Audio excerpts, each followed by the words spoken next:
चूल्हा अलगे जरी, ये पोस्टर देख रहे हैं। चूल्हा अलगे जरी के नाम से कई गाने आए हुए थे, लेकिन पवन सिंह के गाना का जब पोस्टर आया ना, तो इसका मज़ा ही कुछ अलग देखने को मिला। बात करें इस गाने का टीजर को लेकर, एक बहुत ही बड़ी अपडेट आया है जिसको प्रियांशु सिंह ने आप लोगों के बीच शेयर किए हैं। उसको मैं आप लोगों को बताऊंगा कि टीजर कब यानी कितने बजे रिलीज हो रहा है। मीरा म्यूजिक से पावर स्टार पवन सिंह, शिवानी सिंह की आवाज़ में ये गाना है दोस्तों, कमाल का गाना है। इस गाने का जो टीजर है आप लोगों को बता दे, उससे पहले एक छोटा सा रिक्वेस्ट है कि चैनल को ज़रूर सब्सक्राइब कर लीजिए।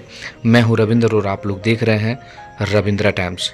पवन सिंह फिर से एक बार आप लोगों के बीच धमाल मचाने के लिए आ रहे हैं, जिसमें क्वीन शालिनी आप लोगों को नज़र आएंगे।